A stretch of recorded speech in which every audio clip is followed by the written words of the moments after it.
I stood at the entrance of the building I had owned for 32 years, watching two security guards I'd never seen before cross their arms and block my path. Behind them, through the glass doors, I could see my own son sitting in my office chair, feet up on my desk, laughing into his phone. "Sir, you need to leave," the younger guard said. "Mr. Harrison gave us specific instructions. You're not authorized to enter this property." "Mr. Harrison," that's what my son Marcus was calling himself now. "Not your son or Marcus Harrison Jr. Just Mr. Harrison, as if I didn't exist." "That's my name too," I said, my voice shaking. "Robert Harrison. I built this company. Those are my pharmacies." The older guard looked uncomfortable, but he didn't move. "We have our orders, sir. Please don't make this difficult." I had just been released from the hospital 3 days ago. 3 days since the stroke that had left me temporarily unable to speak, unable to move my right side, unable to stop my only child from doing the unthinkable. The neurologist said I'd been lucky. Another hour without treatment, and I would have died.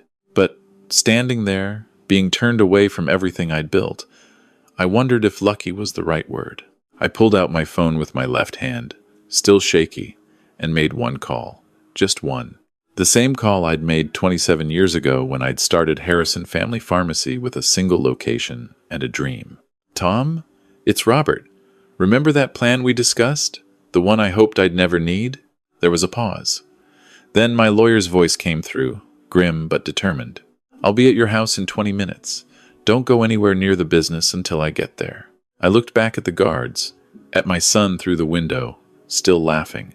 He had no idea what was coming. Nobody did. But I'm getting ahead of myself. Let me take you back to where this really started.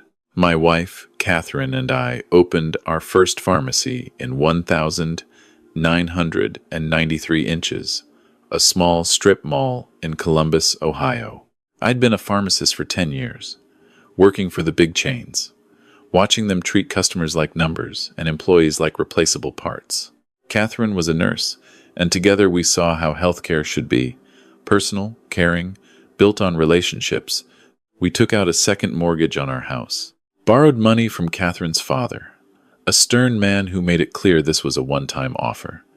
We worked 18-hour days, 7 days a week. Catherine ran the front. I filled prescriptions in the back. We knew every customer by name: Mrs.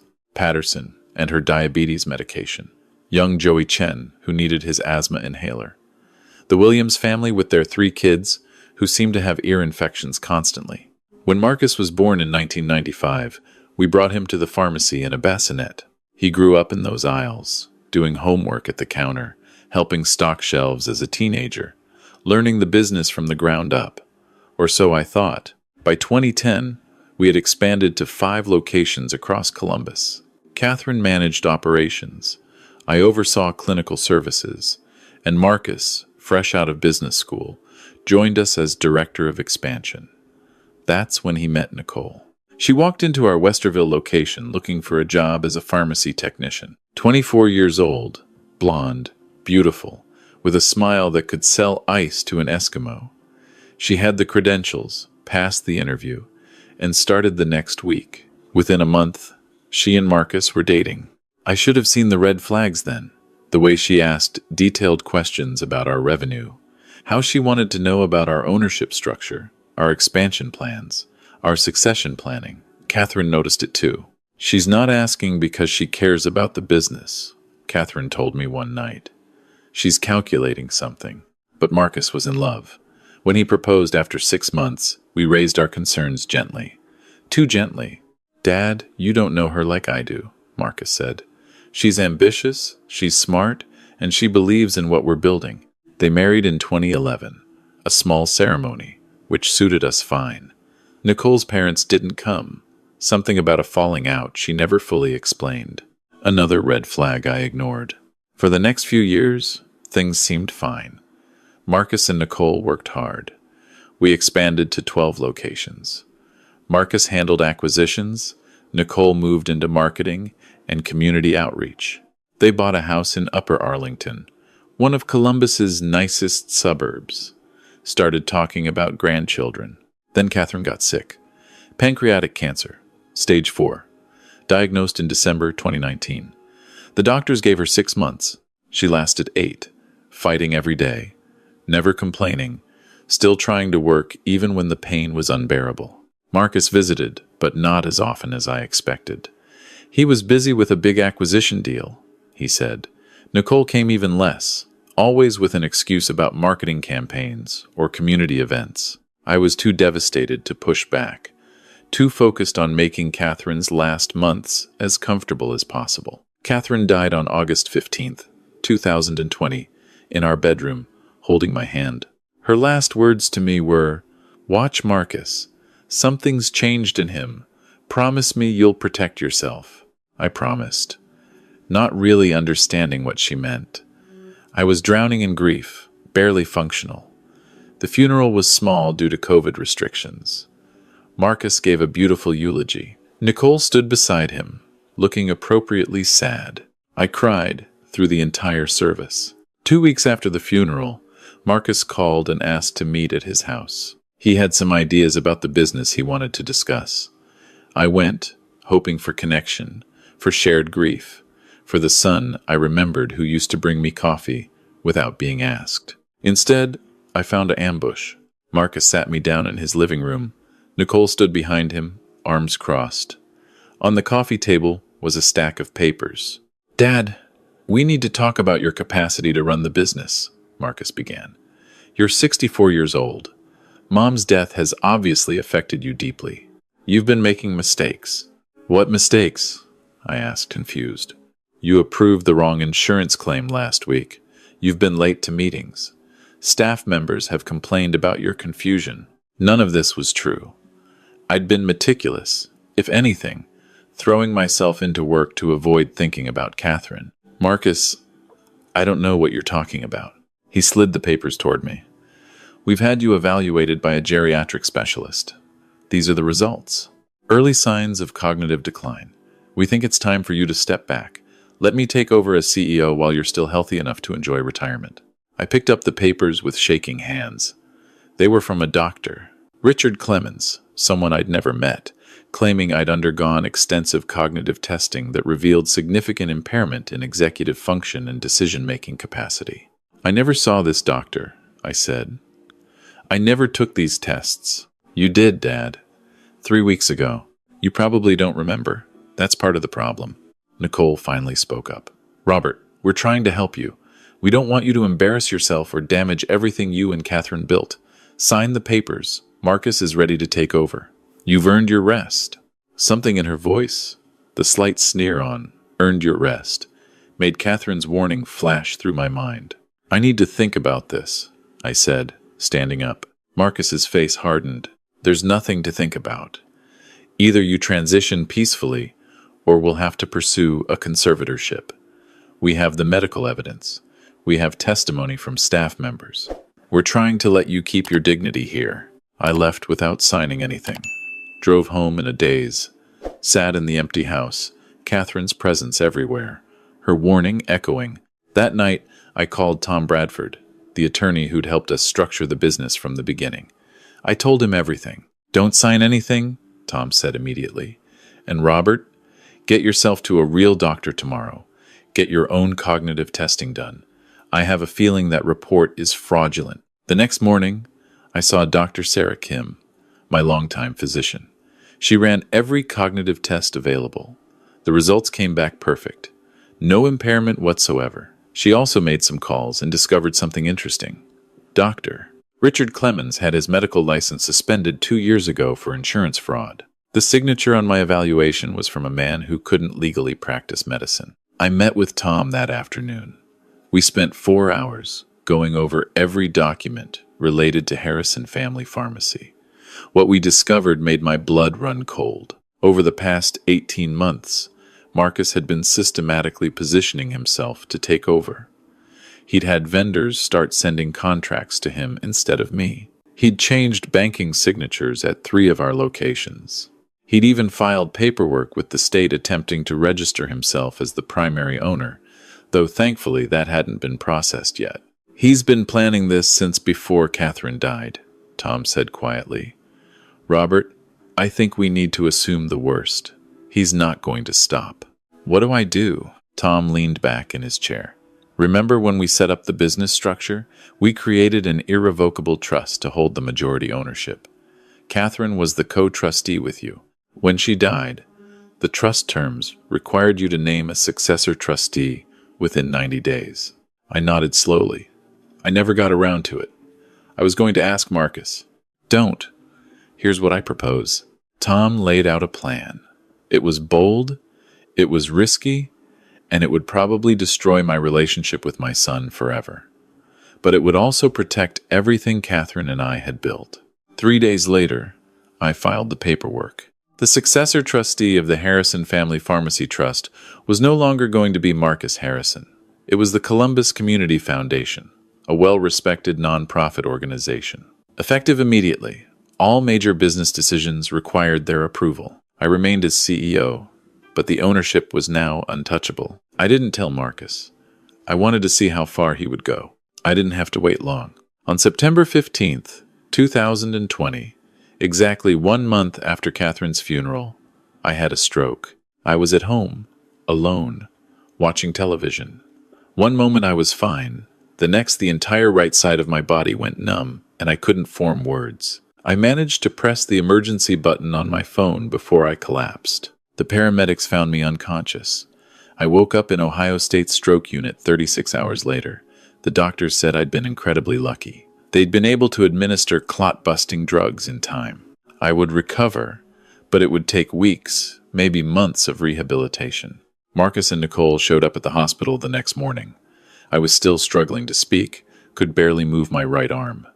They stood at the foot of my bed, and I saw something in their eyes that terrified me. Not concern, not love, calculation. Dad, we need to talk about arrangements, Marcus said. You're clearly not capable of running the business anymore. While you're recovering, I'll need full power of attorney to handle everything. I tried to shake my head, but even that movement was difficult. Nicole pulled out papers. We've already talked to your doctors. They agree that you need someone to handle your affairs. This is just temporary, until you're back on your feet. She held a pen toward me. My left hand, the one that still worked, was tangled in IV lines. A nurse walked in then, thank God. What's going on here? She asked, seeing the papers. Just family business, Nicole said smoothly. We need Dad to sign some documents. The nurse looked at me. I managed to mouth one word, no. He doesn't appear to be consenting, the nurse said firmly. And patients in his condition shouldn't be making legal decisions without proper assessment. I'm going to have to ask you to leave. Marcus's mask slipped for just a second. I saw pure rage cross his face. Then he recovered. Of course. We'll come back later, Dad. When you're feeling better. They left. The nurse looked at me. Do you want me to put a note in your chart? No visitors except who you approve. I managed to nod. She squeezed my hand. I've seen this before, honey. Family members who can't wait for the inheritance. You take care of yourself. Over the next week, as I slowly regained my ability to speak and move, Tom visited daily. He brought documents, explained what was happening with the business. Marcus had already tried to access the company bank accounts. He'd attempted to call a board meeting to vote me out as CEO. He'd sent letters to our suppliers claiming he was now in charge. But every attempt failed. The trust structure held firm. The board, which consisted of 3 longtime employees and Tom, refused to meet without me. The banks wouldn't recognize Marcus's authority without proper documentation. I was released from the hospital after 10 days, still weak, still doing physical therapy twice a day, but able to think clearly. Tom drove me home. He's going to escalate, Tom warned. The stroke was convenient for him. He thought you'd be incapacitated enough to sign over control. Now that you're not, he's going to try something else. Tom was right. 2 days later, I received a certified letter. Marcus was filing for a conservatorship, claiming I was unable to manage my own affairs due to cognitive impairment following the stroke. The hearing was scheduled for 3 weeks away. That's when Tom and I put our full plan into action. First, we compiled a mountain of medical evidence, real doctors, real tests, all showing that while I'd had a stroke, my cognitive function was intact. Dr. Kim wrote a detailed report explaining that stroke recovery didn't equal incapacity. Second, We gathered evidence of Marcus's fraud, the fake medical report, the unauthorized attempts to access accounts, testimony from employees who said Marcus had asked them to lie about my confusion, security footage from the pharmacy showing Marcus going through my office, taking documents. Third, and this was the part that would hurt Marcus the most, we restructured the entire business. The trust now owned 100% of Harrison Family Pharmacy. I was CEO, with a salary and benefits. But I no longer owned the company in a traditional sense. Upon my death, the trust would continue operating the pharmacies with the mission of providing affordable health care to the Columbus community. Any profits beyond operating costs and fair salaries would go to healthcare charities. Marcus couldn't inherit what didn't exist. The conservatorship hearing arrived. Marcus showed up with Nicole and an expensive lawyer. They presented their case. I'd had a stroke. I was elderly. I needed protection from myself. Then Tom stood up. He presented our evidence methodically. The fake medical report, the unauthorized access attempts, the timing of Marcus's actions, starting 18 months before my stroke, accelerating after Catherine's death, reaching a peak when I was at my most vulnerable. The judge listened to everything. Then she asked Marcus one question. Mr. Harrison, did you visit your father in the hospital when he was recovering from his stroke? Yes, Your Honor, Marcus said confidently. How many times? He hesitated. 3 or 4 times. The judge looked at the hospital records Tom had subpoenaed. According to these records, you visited once, for approximately 15 minutes, during which you attempted to have him sign legal documents against medical advice. Is that correct? Marcus's lawyer jumped in. Your Honor, my client was concerned about his father's business. I didn't ask you. The judge turned back to Marcus. Your father had a major stroke. He was hospitalized for 10 days. You visited once to get him to sign papers. Your mother had died just 1 month earlier. And you're asking this court to believe you're acting in your father's best interest? The ruling came swift and brutal. Petition denied. No conservatorship. Furthermore, the judge referred the matter to the Ohio Attorney General's office for investigation of potential elder abuse and fraud. Marcus and Nicole left the courthouse without looking at me. That night, I got a call from my director of operations, Janet, who'd worked for us since 1997. Robert, I need to tell you something, she said. Marcus just called me. He tried to get me to quit and come work for a new pharmacy he's opening. He said he's got investors, and he's going to put you out of business. Let him try, I said. Over the next 3 months, I watched Marcus's life unravel. He did try to open a competing pharmacy. He found investors, leased a space, and started the licensing process, but word got around in the Columbus pharmacy community. I didn't have to say anything. People knew what he'd tried to do. Suppliers refused to work with him. The state board dragged their feet on his licensing. His investors pulled out when they heard about the Attorney General's investigation. Nicole left him. I heard through mutual acquaintances that she'd been having an affair with one of Marcus's investors, a man 15 years older and considerably wealthier. She filed for divorce 2 weeks after the failed pharmacy venture, taking half of everything Marcus had. The investigation concluded. Marcus wasn't charged criminally, but Dr. Richard Clemens was arrested for his role in creating the fraudulent medical report. Marcus's reputation in the business community was destroyed. I had to make one final decision. The company bylaws allowed me to terminate any employee for cause, including family members. Marcus was still technically director of expansion, still on salary, still had his office. I called him in September 2021, exactly 1 year after my stroke. Marcus, this is your father. We need to talk. He showed up at the main office 2 days later, looking nothing like the confident man who'd tried to have me declared incompetent. He'd lost weight. His expensive suit hung loose. He had dark circles under his eyes. I met him in the conference room, not my office. Tom sat beside me. I'm terminating your employment, I said simply. Effective immediately. You'll receive 2 weeks severance as per company policy, and your health insurance will continue for 30 days. After that, you're on your own. Marcus just nodded. He looked like he wanted to say something, but no words came out. I want you to understand something, I continued. Your mother and I gave you everything. We built this business not just for us, but for you. We imagined you'd take it over someday, run it with the same values we had, serve the community the way we taught you. Dad, I'm not finished. You threw it all away. Not for the business, because you could have had that eventually. You threw it away because you couldn't wait. Because Nicole convinced you that you deserved it now. Because greed is easier than patience. I slid a folder across the table. These are the trust documents. When I die, you'll receive exactly what the trust specifies. Nothing. Harrison Family Pharmacy will continue operating in perpetuity, serving Columbus, employing good people, providing affordable health care. Your mother's legacy, my legacy, will be intact. Just without you. Marcus picked up the folder with shaking hands. Is there any way to fix this? I don't know, I said honestly. I'm 65 years old. I had a stroke. I lost my wife. And my son tried to take advantage of both those things to steal from me. I don't know if there's a way back from that. He started crying then. Not the fake tears I'd seen at Catherine's funeral, but real, ugly, sobbing. I'm sorry, he choked out. I'm so sorry. Nicole, she kept saying. She made it sound like you were going to run the company into the ground. Like I needed to act fast or everything would be lost. Nicole's gone, Marcus.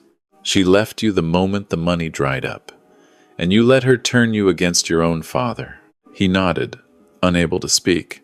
If you want to try to rebuild a relationship with me, it starts with you rebuilding yourself, I said. Get a regular job, not pharmacy. You burned those bridges. Something else. Work hard. Live modestly. Show me over years, not weeks or months, that you remember the values your mother and I taught you. Maybe then we can talk. What if I can't? He whispered. What if I've destroyed everything? Then you live with that, I said. Consequences, Marcus. Actions have consequences. He left the building that day, and I haven't seen him since. But I do hear about him. Through mutual acquaintances, through Janet, who stays in touch with people who know him. He got a job at a medical supply company. In sales, entry level. He sold the house in Upper Arlington, moved to a small apartment. He's paying off the debts Nicole left him with. And twice a month, I get a letter, handwritten, on simple paper.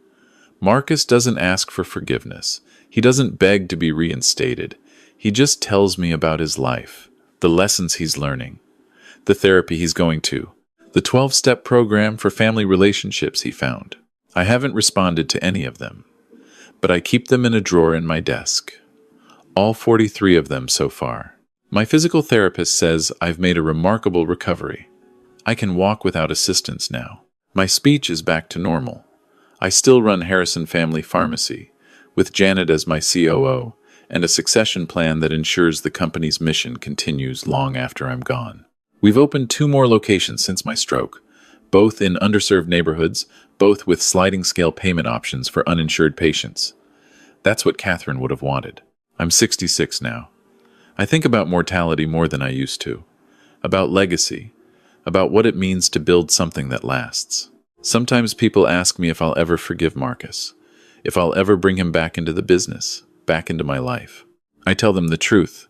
I don't know. Trust, once broken so completely, is almost impossible to rebuild. But Catherine taught me that love isn't about being soft. Sometimes love means holding firm to consequences. Sometimes love means letting someone fail, so they can learn who they really are. Marcus made his choices. He chose Nicole over his family. He chose greed over values. He chose to attack me when I was at my most vulnerable, when I'd just lost my wife and was fighting for my health. Those choices cost him everything. His job, his marriage, his inheritance, his relationship with his father. And maybe, just maybe, losing everything was the only way he could find out who he was, beneath all the ambition and greed. The letters keep coming. 43 of them now. 44 when I check tomorrow's mail. Each one a little more honest, a little more self-aware than the last. I don't know if I'll ever answer them, but I do know this. The business is secure. The community is served. Catherine's legacy lives on. And I'm still here, still fighting, still standing. That's enough for now. It has to be. If you're watching this If you've listened to my story, I hope you take something from it. Whether you're a parent worried about your children's values, or an adult child frustrated by your parents' control, or just someone trying to navigate the complicated territory of family and business and love, remember this: trust is built slowly and destroyed quickly. Greed corrupts even the best relationships. And sometimes, the hardest thing you can do for someone you love is refuse to save them from the consequences of their own choices. Thank you for listening. And if you've experienced something similar, if you're dealing with family betrayal or elder abuse or the pain of a child who's lost their way, know that you're not alone. Share this story. Talk about it. Don't suffer in silence. Until next time, this is Robert Harrison, reminding you that some vengeance is patient, legal, and absolutely necessary.